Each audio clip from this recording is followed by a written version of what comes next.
domina la visualización de células, sea en imagen, sea en placa, usted ya puede por lo menos diferenciar algo de estructura dentro de los microscopios o las imágenes. Si aún cree que no puede hacerlo, preocúpese porque estamos avanzando lógicamente en clase, ¿no? Pero hágamelo saber para darle un poquito más de refuerzo o darle duro, como dice Nicole, ¿no? Como Ricardo y compañía, ¿ya? Darle duro en el sentido de que entienda, pues, ¿no? Aquí yo necesito que la persona que pase de este ciclo pase sabiendo la materia. No va a ser un histólogo, no va a ser un embriólogo, ni tampoco fisiólogo, pero sí debe saber el funcionamiento normal y la formación normal de la economía humana completa, ¿ok? Parte de este tejido conectivo o conjuntivo es el que da, pues, lógicamente, la continuidad del tejido epitelial. Recuerde que usted conoció características del tejido epitelial, claro.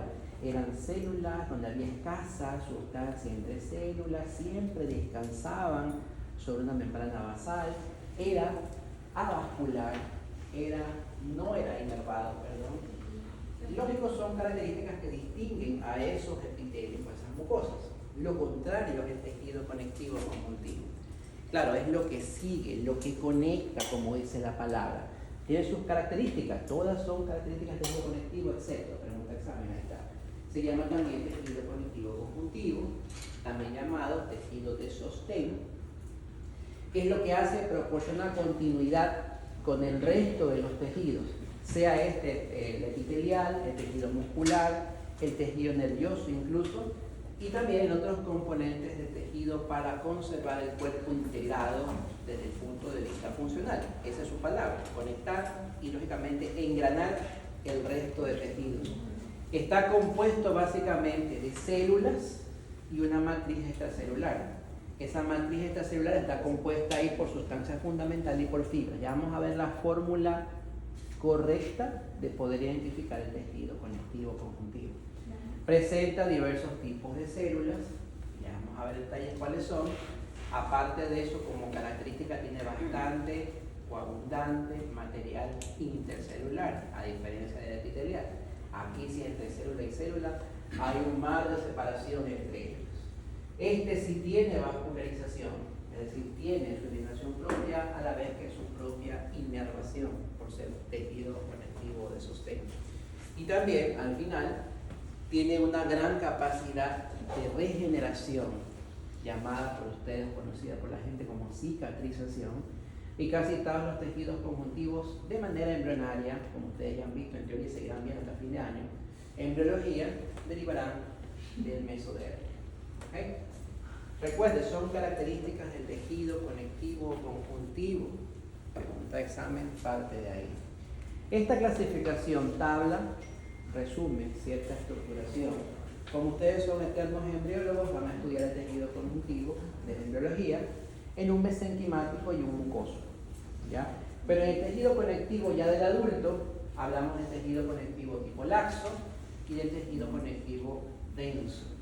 Y el denso puede estar modelado, modulado o regulado, por eso es regular. Y el tejido conectivo denso también puede ser no modelado o irregular por la formación de sus células o la disposición de sus elementos. También existe un tejido conjuntivo conectivo tipo especializado por la función que este cumple en particular. Hablamos del tejido cartilaginoso. Estaremos viendo la estructuración desde la placa de cartílago hialino y cartílago elástico. El tejido óseo también es conectivo y veremos la formación desde su osificación endocondral, es decir, parte de una base de cartílago, y la osificación intramembranosa a través de una placa de membrana. Veremos el tejido sanguíneo en toda su formación, porque es conectivo, pero su función principal, partiendo de una stem cell que será la médula ósea, como origina todas las demás líneas celulares para la protección del cuerpo. Veremos el tejido hematopoyético, que, bueno, parte con el mismo tejido sanguíneo, pero hema, sangre, poiesis, producción. A partir de esa producción de sangre se darán, pues, lógicamente, todas las líneas celulares, tanto roja, blanca o plaquetaria. y el tejido linfático, que es lógicamente en conjunto, quienes trabajan a través de los ganglios linfáticos, drenando a través de la linfa todos los productos de fermento y defensa corporal. ¿Ya? Clasificación del tejido conectivo conjuntivo. Pregunta examen. Como a ustedes les encanta la embriología, ya se conocen de ley el dibujo, lógicamente una derivación embriológica, la mayoría de este tejido conectivo se origina del mesodermo, puede ser del intermedio, del paraxial, del lateral. La ubicación depende, pero del mesodermo parten algunas estructuras. Por eso voy a pasar aquí porque ustedes se van a explayar en embriología más adelante. Y me dirijo lógicamente a las funciones que ya revisamos hace un momento.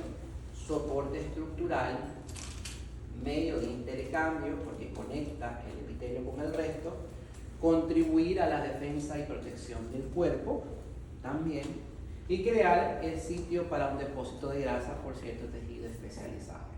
¿Ya? La fórmula magistral para estudiar el tejido conectivo y conjuntivo nace de esa fórmula, ¿no?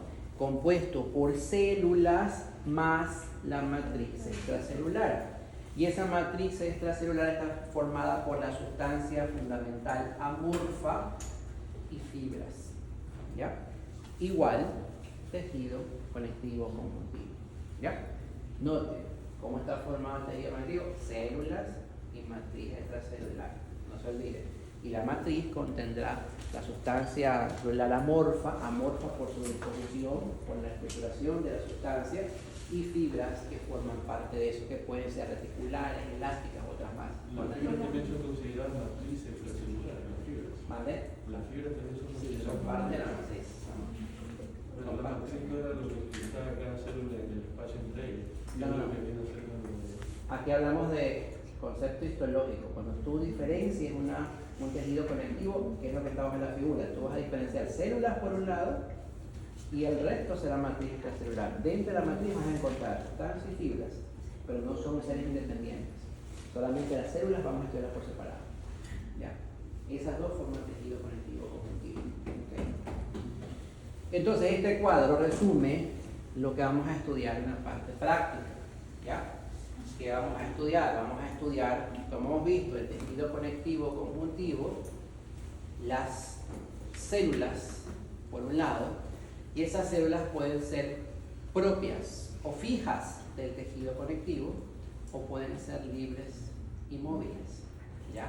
Que se desplazan por toda la economía corporal. La matriz, como decía Juan Daniel, ahí están las fibras por un lado y la sustancia fundamental y sus componentes por otro lado. Este cuadro resume todo lo que usted tiene que saber y domina esto y dominará el tejido conectivo conjuntivo, tanto en teoría como en práctica. De las células fijas propias que vamos a ver, está la principal, que es el fibroblasto. Ya vamos a ver las características de cada una de ellas. Vamos a ver los adipocitos también, que es parte del tejido conectivo especializado, los mastocitos, los pericitos, los macrófagos y también células madres mesenquimales como función especial. ¿Ya? Las libres, las que discurren por toda la economía de Juan Daniel. una pregunta, los mastocitos, ¿por qué son propios? Si es parte del proceso inflamatorio, ¿cómo? Ya vamos a explicar, ya te explico cada detalle de cada una, pero es parte de las propias porque están ligadas a una función específica. ¿Ya? A diferencia de las libres, no se habla solamente de libres o móviles, como dice ahí, sino fijas por la propia funcionalidad. ¿Ya? Eso se llama fijo. Ya te voy a explicar cada detalle de cada uno, porque está dentro, por ejemplo, el mastocito, y también uno dice, no, pero el mastocito, pero es el macrófago también. Ya vamos a ver por qué. ¿Ya? En cambio, porque el macrófago también circula y está en otras partes, ya vamos a ver por qué. ¿Ya? Pero es parte de la clasificación como célula fija del tejido conectivo. ¿Dónde lo vamos a encontrar específicamente? Y las libres, vamos a ver pues todo lo que es el componente sanguíneo, ¿ya? Tanto de la línea blanca, más que todo, línea blanca celular, ¿no? Una chica línea blanca y pensaba en la lavadora, licuadora. Línea blanca celular, tengo que decir. ¿Ya? La línea blanca, neutrófilos, eosinófilos, basófilos, linfocitos, plasmocitos y todas las células alfa, ¿no? Dentro de sus células. Y la matriz, netamente las fibras, revisaremos o estudiaremos o visualizaremos fibras colágenas, fibras elásticas y las fibras reticulares en su formación conjunto con la sustancia fundamental donde se identificarán los glucosaminoglicanos, los proteoglicanos y las glucoproteínas, ya, dentro de su estudio particular. Cuando hablamos de los componentes celulares, vamos a ir pues revisando las células fijas, las que permanecen en el tejido conectivo donde cumplen una función específica, a eso nos referimos. Se ubican en el tejido conectivo especial, como vamos a ver, la célula cebada o macrófago, que tienen una funcionalidad en ese tejido conectivo. Ahí está fibroblasto, pericisto, célula cebada, los macrófagos. La cebada es macrocito. Exacto. Cumple una función específica, vamos a ver por qué. Lo mismo el macrófago. El mismo macrófago, con un nombre diferente, lo van a encontrar en el hígado, en el pulmón, ya vamos a ver a qué se refiere. Pero en el tejido conectivo. Las células móviles están, pues, la plasmática, el linfocito, el eosinófilos, los basófilos, monocitos y macrófagos, ¿no? Y este campo es mucho más abierto, mucho más estudiado cuando vemos el capítulo de sangre, mucho más largo, más extenso. Entonces no vamos a centrarnos mucho en ese lado ahí porque ya tenemos que ver sangre más adelante, ¿no? Pero hablando de, del fibroblasto, ¿ya? Eso es lo que está en la teoría yo, a ver, eso no alcanza. Para compensar. Es que después no veremos. No entro nada de las fichas, todavía no voy a alcanzar a ver las fichas hoy día, estoy hablando de teoría, menos. Tenemos que ver todavía las fichas del microscopio, a ver. Los fibroblastos, entonces, como célula principal del tejido conectivo, es la más abundante, que es lo que hace, sintetiza casi toda la matriz, es la sola estrella dentro del tejido conectivo. La mayoría, la más abundante, es fibroblasto, donde hace que ese tejido sea, lógicamente, si es más abundante, se hace fibroso. Deriva, como hemos hablado, del mesénquima, ya son mesenquimatosas. El fibrocito se llama fibrocito cuando está activo, Es maduro. ya, o es maduro, y cuando está inmaduro Blasto. se llama Montalbán, no, fibroblasto, ya está bien, Montalbán. Fibroblasto, ¿no? Casi nunca estos sufren división celular. Hablando de este fibroblasto, claro, aumentan la cicatrización como hemos visto, pero también hay fibroblastos modificados. ¿En qué sentido? Que hay pues fibroblastos con fibras musculares lisas, llamados miofibroblastos, ¿ya? Pues lógicamente su ubicación y su forma y su funcionalidad, sobre todo en el tema de cicatrización. Ya vamos a ver cómo se un fibroblasto en la capa celular. Otra de las células fijas son los famosos pericitos. Pregunta de examen, también llamados células de Roger o células murales, ¿ya? Por ahí se cayeron los chicos ¿de qué? Morfo 2 creo que les tomé. ¿Cómo se llaman los pericitos? Ahí están las células, derivan también del mesénquima. ¿Qué es lo que hacen estas pericitos? Se ponen alrededor del vaso sanguíneo de células endoteliales, como está arriba en la foto. Están rodeando lógicamente el vaso sanguíneo. Rodean a las células endoteliales capilares, como ustedes pueden ver ahí en la microfotografía. Ese es el vaso sanguíneo, están rodeándolos como una araña ahí, abrazando a la célula, ¿no? Poseen características de las células musculares lisas. Tienen esas células o esa facilidad de extenderse por las células endoteliales y lógicamente surten la función de ser parte de conexión del tejido hacia el mismo endotelio. La célula que está dando bastante que hablar en la actualidad se llama el adipocito, célula característica por tener su gran vacuola grasa, su núcleo excéntrico, encargada pues de la síntesis, almacenamiento y liberación de la grasa propiamente dicha. Son también derivados del mesénquima. Aparte de eso, como ustedes observan en la fotografía, ¿no? Producto del proceso de tinción, por el proceso de deshidratación de las células, la vacuola grasa queda totalmente deshidratada y quedan esos espacios como celdillas, como panelas de abeja, sí, como panelas de abeja. Y usted puede observarla de esa forma. Los núcleos morados que se marcan ahí son sus núcleos propiamente dichos, que son siempre excéntricos, característicos de la vacuola grasa. Habla bien. Tienen forma de pera. Algo así leí que tenían forma de pera. Por el citoplasma. Exacto, citoplasma abultado, ya que es su vacuola grasa, como déjame ver si de aquí arriba, aquí arriba, ¿no? Aquí está una gran vacuola grasa, vamos a ver en la ficha, no se ve, ¿verdad? Ahí.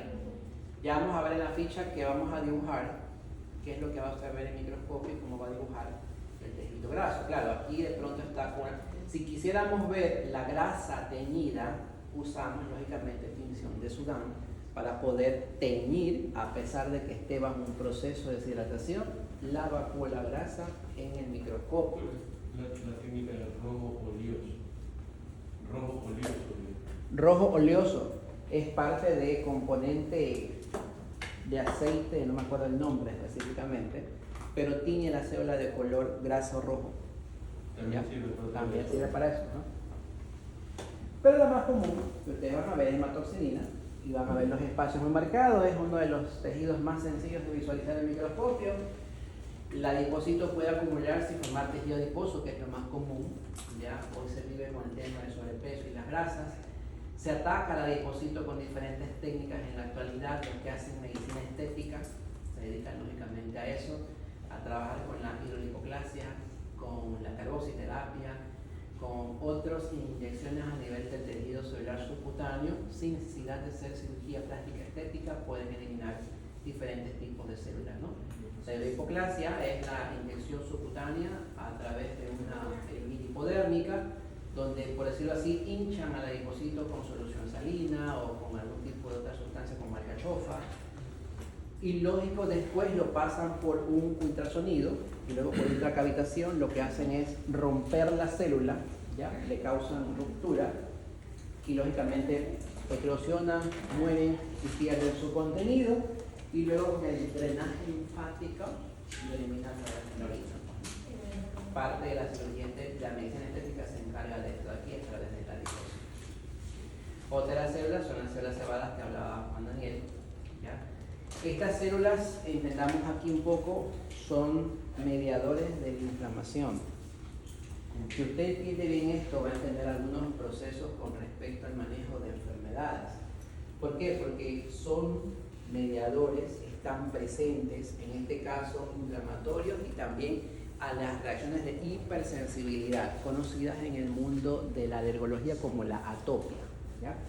La predisposición a padecer algún tipo de hipersensibilidad. Doctor, es que yo soy alérgico al polvo.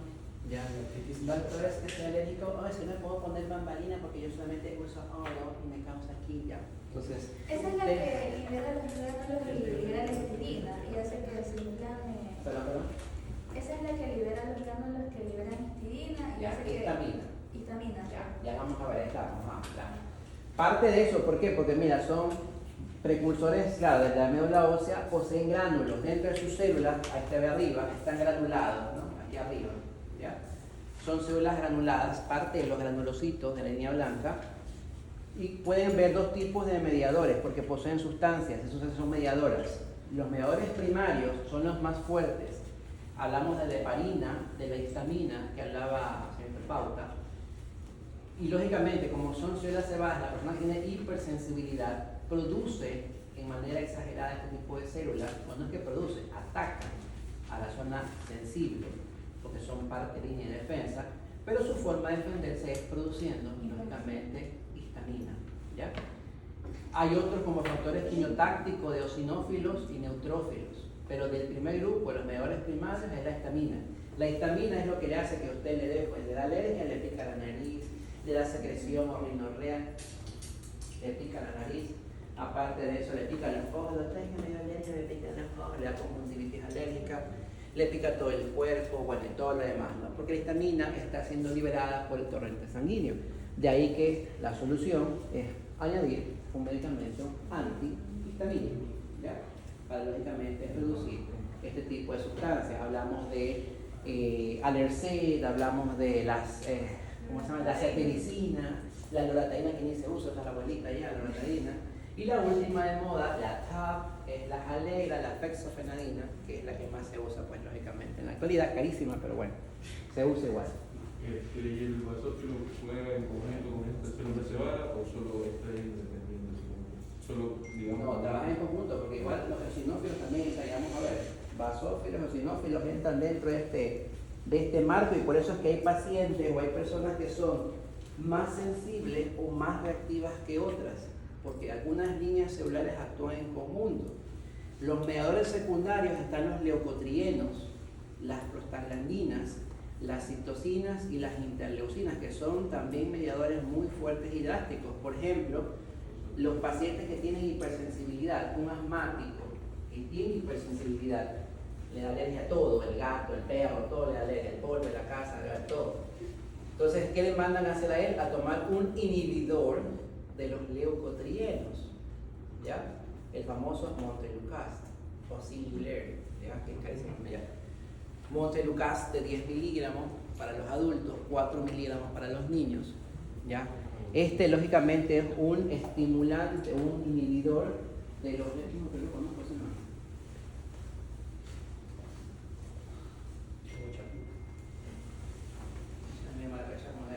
A ver, entonces, es que pues lo conocí, medio extraño ya.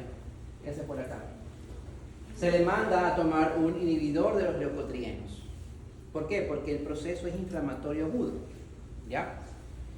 A diferencia también, ¿y qué es lo que hace? Es prevenir, porque mientras más aumenta la cantidad de leucotrienos, de histamina, el paciente puede llegar a hacer una crisis tipo asmática, con broncoespasmo. Se cierra el bronquio y comienzan las sibilancias, wheezing en inglés, donde el paciente respira y suena ya, sibilancias. Usted lo escuchará simple con su estetoscopio, ni menos escucha, ya sabe que está asmático ese paciente. Claro, hay enfermedades que producen esos mismos ruidos, llamadas bronquitis asmatiforme. ¿Cuál es clínica? ¿Qué está hablando ya de clínica? Ya, bueno. Ya me fui a otro lado. Hablamos de las prostaglandinas. Las prostaglandinas es otro mediador inflamatorio, usualmente y común visto en las mujeres cuando pagan su cómoda cuota mensual, dentro del proceso del ciclo de menstruación, cuando tienen los famosos dolores o llamados, ¿cómo se llama el cólico menstrual correctamente?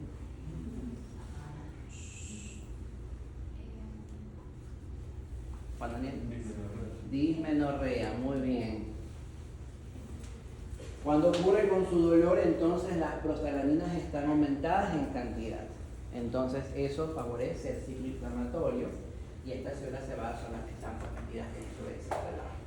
Y luego se las baja con un inhibidor de prostaglandinas o antiinflamatorio y trabaja a medio largo y continuo. A esto se suma parte característica de los macrófagos, otra célula especializada, trabaja dentro del sistema fagocítico mononuclear, también conocida como célula presentadora de antígeno. Se origina en la médula ósea, pero esta se ubica, como dice ahí, no se desarrolla en la médula, pero recibe señales y migra a través del endotelio y se ubica en ciertos lugares específicos del tejido conectivo. Específicamente hablamos de macrófagos ubicados en diferentes lugares. Por ejemplo, si usted observa la placa primera, que es una placa de hígado, justo una vena centrolobulbar en el centro, ¿ya? Y todas estas células que están aquí corresponderán a los hepatocitos.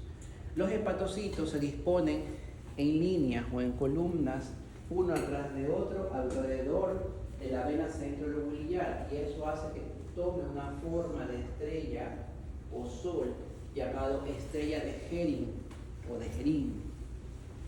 Esa formación de esa estrella hace que entre los hepatocitos que se ubican en fila tome el nombre de trabéculas de Remack, y entre cada trabécula de Remack, es decir, una fila de hepatocitos y esta otra fila de hepatocitos, corre un sinusoide hepático, ¿verdad?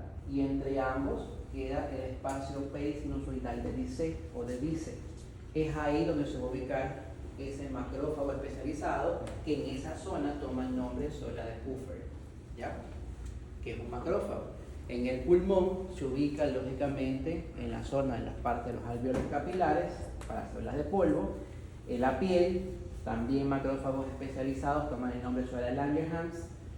En la sangre hablamos también en conjunto de los monocitos, macrófagos en otros lugares, en los huesos, osteoclastos, y en el cerebro llamada microglia o microglia.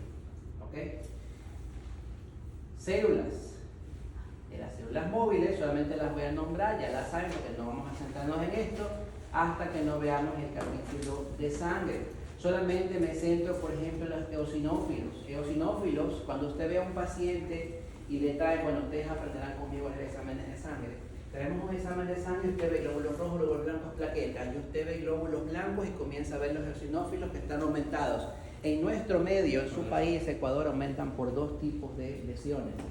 Bien parásitos o bien alergias, nada más, ¿ya? Si usted conoce que ese man vive allá por Babahoyo, ya puede pensar en parásitos, ¿no? Pero, un ejemplo nomás por si acaso. De pronto ahí se bañan en todo ese río del agua, si no da todo, se bañan en el agua, ahí es un balneario ahí por Juba. Afuera de Líderes. Ahí es porque se bañan. Yo. Se bañan y usted compran el choque allá afuera, bañarse la gente en el agua allá. Ya, a ver la zona nomás. Bueno. Pero esto lo veremos en el capítulo de sangre, cuando usted aprenda a hacer un frotis, una flebotomía y aprenda lógicamente a leer una biometría hemática completa. Si no sabe leerla, conmigo no pasa. Eso es básico. Seguimos, se trata de ahora.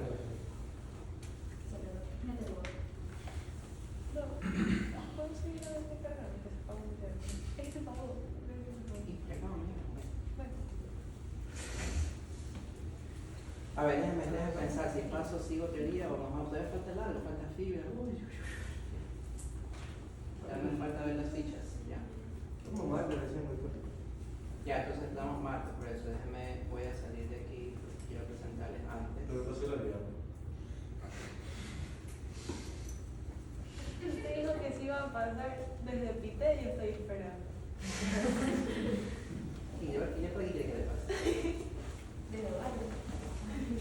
Bueno, parte de, ahí está, bueno, las fichas, para que vea parte de las fichas, como vamos a ver tejido conectivo, ya, parte de ese, que toma fotos, hermana. ¿Sabes que si voy a ponerle primero las fibras, porque hay fibras, incluso que vea fibras también. Ya. Necesito que vea fibras. Vamos a fibras.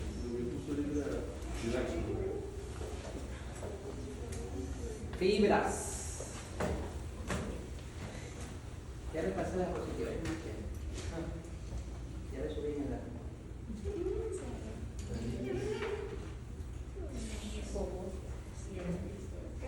Con ese cuento de tu lugar.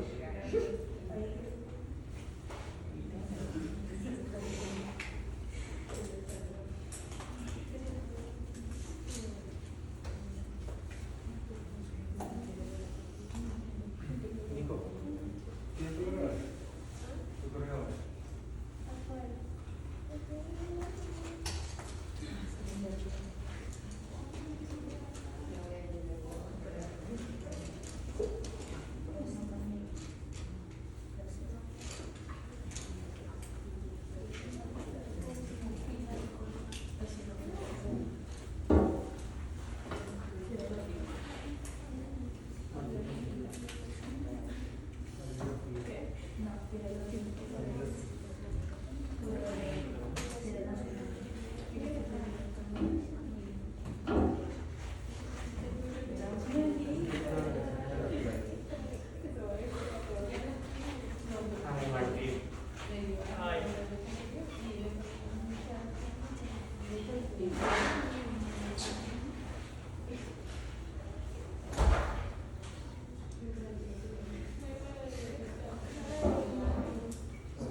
A ver, volvamos ya. Perdón, te están mandando mensajes. Cuando estamos en clase de fibras, vamos a ver los tres tipos de fibras, ya. Elásticas, reticulares o colágenas. Ya. Dentro de fibras. Cuando hablamos de colágeno, las fibras colágenas, ya sabe que si los fibroblastos son los más abundantes del tejido conectivo, las fibras colágenas van a ser las más abundantes. ¿Ya? Por eso el colágeno es necesario. ¿Ya? Así es. Son de tipo más abundante, son flexibles y tienen una notable resistencia tensora dentro de la superficie donde se ubican. Al microscopio óptico vamos a ver estructuras onduladas que pueden ser de espesor variable y longitud determinada. Y con el toxilina osina, pues ahí está de rosa claro y con otros colorantes ácidos también toma una relación similar. Es la coloración rosada, ¿no? Ahí están las fibras colágenas, ¿ya? Usualmente se usa el tejido del tendón para poder ver fibras colágenas. Todos sus campos, sus células, sus núcleos van a estar lógicamente morados en medio. Es regular. Sí, claro. Ahí está, pues, ¿no? Hablando de las fibras, tienen pues lógicamente fibrillas, se van segmentando del colágeno, como ustedes ven ahí en la gráfica, de una fibra grande, fibrillas, neofibrillas, y lógicamente ya pues el cuerpo colágeno, que es la misma formación de la fibra al final, pues, ¿no? Esto ya es parte de teoría del colágeno. Me centro más en este cuadro, ya, que es parte de evaluación, sobre todo dónde se ubican las fibras colágenas y su función principal. Por ejemplo, siempre se pregunta, y no puede un estudiante dejar de saber, que la lámina basal o la membrana basal está formada por colágeno tipo 4. ¿Ya? Ahí están sus células epiteliales, musculares y células de Schwann, ¿no? Entonces, la lámina basal, ¿qué tipo de colágeno forma parte de la membrana basal? O sea, que es colágeno tipo 4. Y ahí están lógicamente otras ubicaciones dentro del cuerpo y los diferentes tipos de colágeno. Esto lo resumen prácticamente para hacerlo fácil al estudio y a recordar estas fibras de colágeno, pues, ¿no? Esa es su síntesis.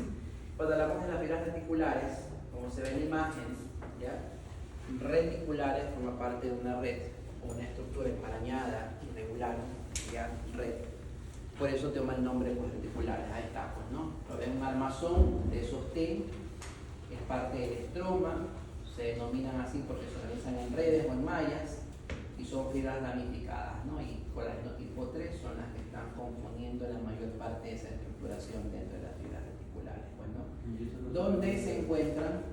Y esto se puede ver como toxina de erosión. Es complicado porque está dentro de todo el tejido conectivo. Pero vamos a ver, por ejemplo, cuando usemos